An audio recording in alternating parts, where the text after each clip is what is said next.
Hey, Renee. Hi, Annette. All right. We promised that we would go ahead and talk about what a toxic person looks like. So you could see the train coming. So you know that there's no mystery here. Now, a toxic person could look like a lot of different things, but let's just hit some main ones. How's that? Just say what it is. Yes, Say please. what it is. Definitely red flag is if someone is violent towards you. I know you would go, well, yeah, but also violent towards others. Or animals. Animals, or a complete stranger. So you could say, well, they're that way because it's their family, they're really comfortable. Well, it could be a complete stranger at the Burger King and they just lose their temper and they're just screaming and yelling at that person or whatever. That's a toxic person. That's a flag right there. Big red flag. Walk away. This is not. Yeah. Yeah. And why is that? Why would that be a flag for a person that's like? Because eventually it's going to happen towards you. That's Right. for sure.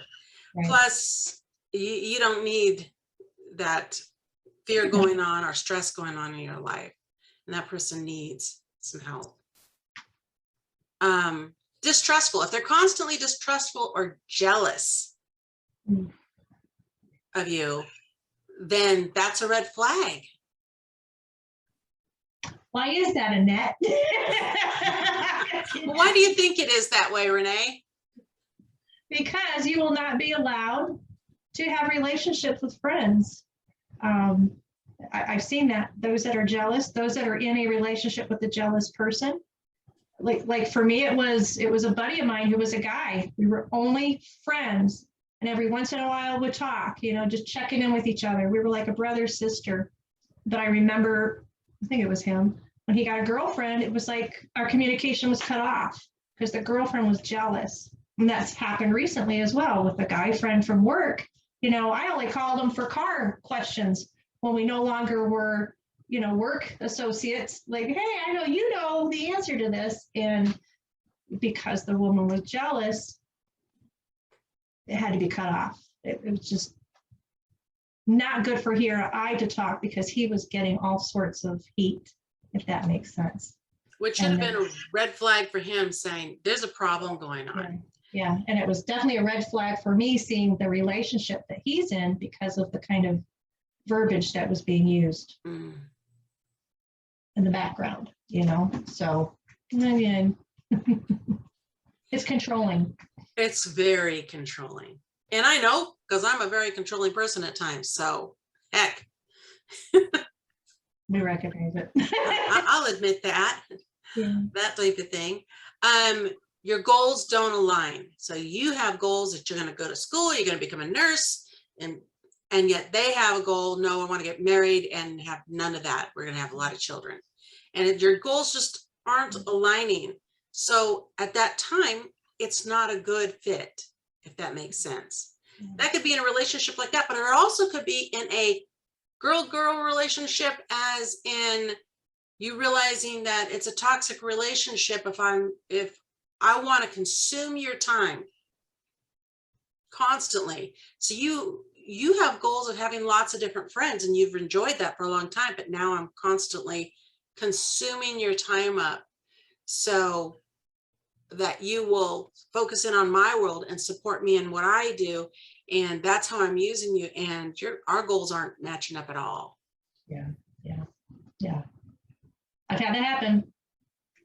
And finally had to realize, oh, geez, yeah, definitely a monopoly of my time and a monopoly of just only serving that person versus it being mutual and being healthy.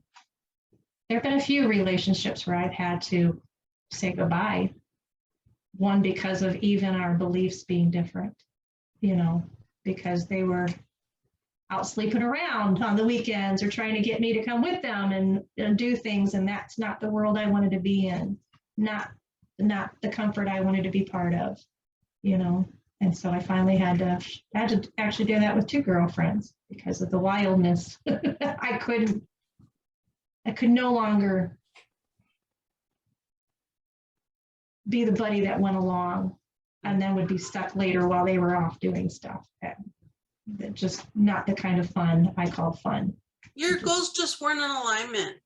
Yeah. Your beliefs weren't in alignment. And so because of that, it just wasn't going to be a fit. And it's okay. Not every relationship is going to fit certain ways. Yeah. That type of thing. Our relationship isn't that you're filling every box in my life, Renee. You just don't. Our relationship, you don't do that. And no one person should fill every box in your life, if that makes sense. I agree with that. Yeah. I agree. That's expecting way too much out of a relationship. Speaking of relationships and goals, if you're dating someone and you desire marriage and they don't ever want to marry, why are you continuing the relationship? Yeah. That's a biggie. And I see it constantly. And yet, because they don't want to let go and all those other reasons we talked about in the other video, all those reasons are there. Yeah. And so they continue in that bad relationship. Yeah. Again, faith. If the faith and values aren't matching, that should be a red flag. This is not going to work to have that relationship going in. And or they desire children and you don't desire children. That's a huge conflict there. Why continue the relationship going towards marriage if that's something that is not in alignment? The goals are just not matching at all. The unity's not there for that. Yeah. That will cause more heartache later. I love how people think, well, I'll change their mind for them. I'll get them to change their mind. Or I'll change them. That's not your job. That's not right. That's pretty darn selfish. Yeah. That's not love. And love was the reason why you came together in the first place, I thought. So, yeah. Another red flag would be controlling about who you talk to. And it sounds like that was under that jealousy piece that you had mentioned about. Right. They I don't want you talking to Renee anymore type thing. How you spend your time and your money, where you go, how you dress. If that's all trying to be controlled, those should all be red flags. You should be able to say, because I wear this dress because I like this dress. I feel comfortable in this dress. Not because you're trying to get attention or someone else's. Right. I had a woman that makes me remember when I was doing my Mary Kay business way back when, and there was a woman just in my neighborhood that was also part of my team, and we were doing our team meetings at my house, or when we would do just the parties, she wouldn't be allowed to leave her house. And I finally was able to learn it's the control of the husband. The husband did not want her leaving. He only wanted her doing certain things for the stepchildren and to not allow her to be free, is what he called it. You know, before she met him, she was a stewardess on an airplane. And I was like, wow, the life you used to live, you know? The contrast. Yeah. To once she got into that relationship, it was like she was prisoner of her house and couldn't even come to a neighbor's house, which was me, you know. It broke my heart when I finally heard that. It's like I couldn't understand why she couldn't come because I knew of her schedule. She shared so much, but then I didn't know the control factor going on in the house. Later, I found out a divorce did happen, and that was a divorce I celebrated. I'm not a divorce celebrator, but there was abuse going on. That there was other things going on, you know. But control was a big flag I saw. Yeah. And it's not just men who control, it's women who control as well, as you saw with the jealousy situation that you had brought up. Yep, both ways. Another red flag would be they're just not trustworthy, as having a history of infidelity, or they want to be immoral with you. That should be a red flag. If it's not matching up with your values, as you mentioned before, and they want you to keep pressing and making you go outside of them, that should be a red flag. That's not love. Again, that's selfishness. Oh, there's even when you talk about trust, it can be in the finances as well. How are they handling the finances? I know somebody that the night of their marriage, what did the husband do? He took all the funds that they had been given as gifts, and it got blown on drugs and other things. That's not trustworthy with your finances, you know? And there had to have been things before that with how he ran with the money. You know what I mean? So the trustworthiness runs in many ways. It runs in many ways, absolutely. And if they're going to cheat with somebody else, the odds are they're going to also cheat with you. Yeah. Yeah. And you do need to see an honest change, but it could take years for that. And if you're not already married, now's the time to step away. And again, it'd be painful, it'd be all those things that we mentioned in the other video. But bad and toxic, those are huge things that you're just digging a hole towards. And it becomes a burden on top of you that you just don't want. Now, I know for some, they say, well, if I was to get this person out of my life, I'm going to have no friends at all. I've secluded myself so much.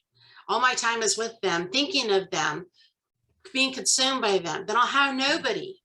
You put yourself in a bubble that it's only you and them, and you're consumed by them. There is a whole world outside of that relationship you can have, but when you're in it, you're right, people can't get into you. Like I said, there could have been other boys that were interested in you, Renee, but they weren't going to step forward. No. Because you already had a boyfriend. You're already unavailable. Another warning flag would be they share nothing about themselves or their past. You're sharing all this stuff. They're asking questions. You're sharing. You ask questions, and they kind of just get shoved out of the way, ignored, or change the subject. Right. Yeah. Red flag.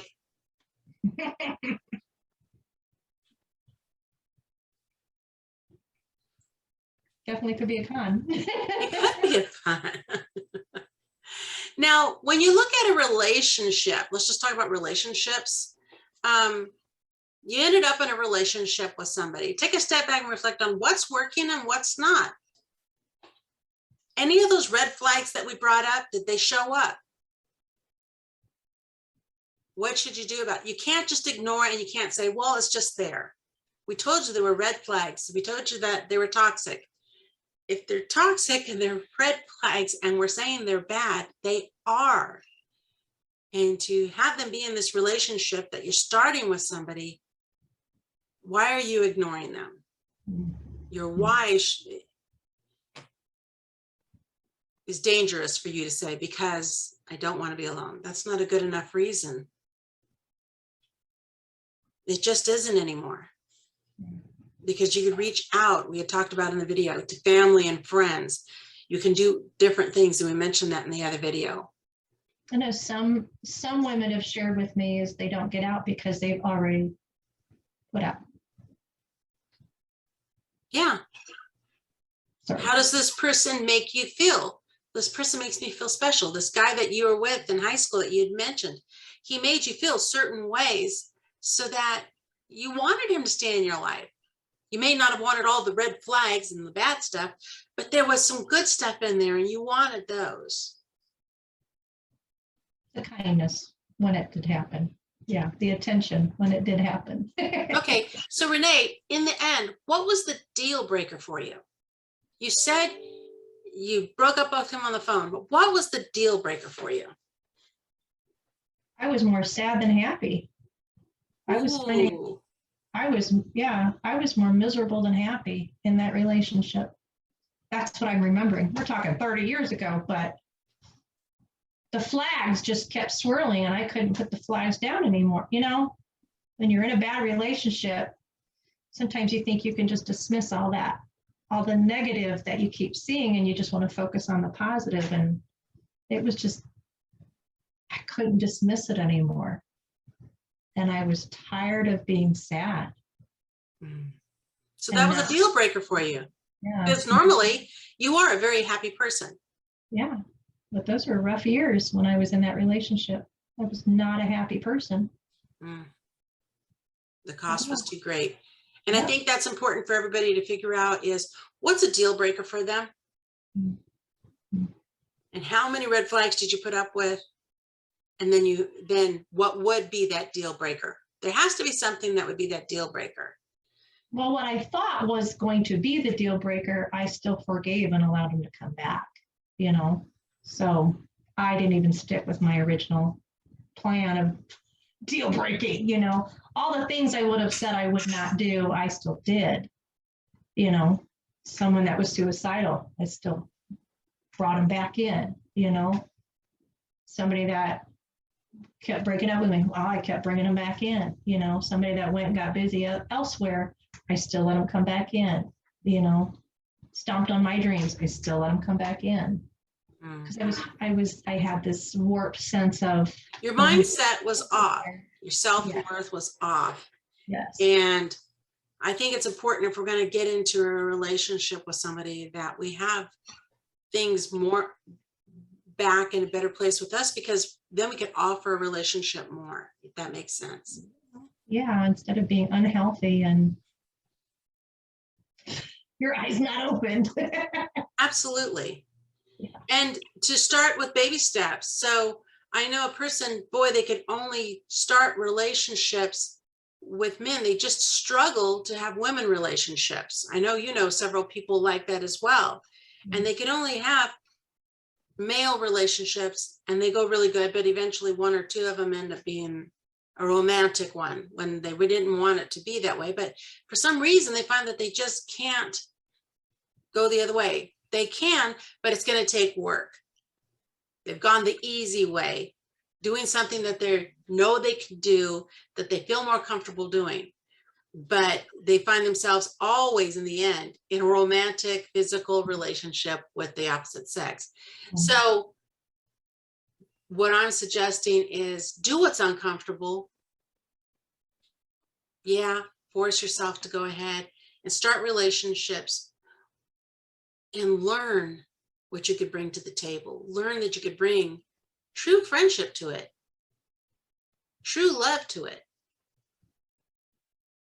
You might need to unpack that a little more, because as I'm hearing you say this, at first it was like, ooh, some are going to interpret that as you're saying a relationship with a guy or a relationship with a girl, meaning lesbian or gay or whatever. You're not saying that, but you're talking. Well, I'm just saying that sometimes it just seems like with some of the people I work with, they find that whether it's guy, girl, or girl, guy, whatever it is, they can't get in a relationship. They can't have a relationship like you and I have, a true friend relationship, without it being a physical girlfriend, boyfriend relationship, whatever you want to call it.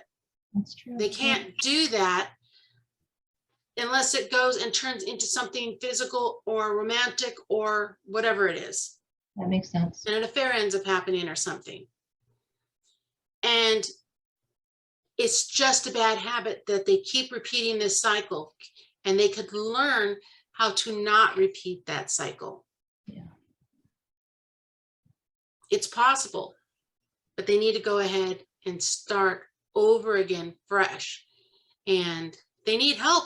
They can go to counseling. They can get the help that they need. They could go and become part of a church family where they can go ahead and make relationships with people, lots of different people, and ask for accountability so that they can stay on the higher plane, the higher path. I don't know how to say it any other way than that.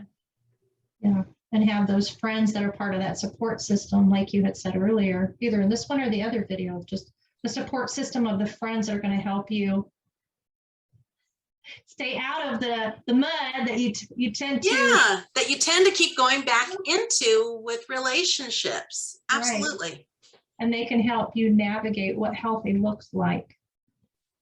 If they're not the accountability person, they can still help be that friend to show you what a real friend looks like. Absolutely. Who says no, who can say yes, and has those boundaries set up. And point to, isn't that a red flag? What does that look like to you? Right? Yeah. Yeah. And be able to speak into it. And no relationship, again, is going to be perfect, but you got to remember to have those boundaries, which we had talked about in another video. So, yeah. Amen. Yeah. It's complex, but at the same time, at least we've gone over what toxic people look like. There's so many more different things, but we've gone over the main ones, the easy ones to spot, the easy ones to see, and to be cautious and to ask yourself why you keep going back to that Yeah. toxic water and keep drinking it. Yeah. You have a choice to put a boundary up and say no. And even if you don't recognize those things, I think if I had just recognized, why did I feel this way?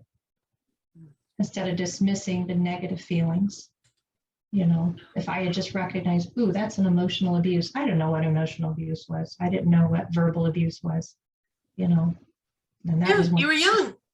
Yep. So these are basics. The basics in there. Yeah. All right. Well, we will talk again. All right. All right.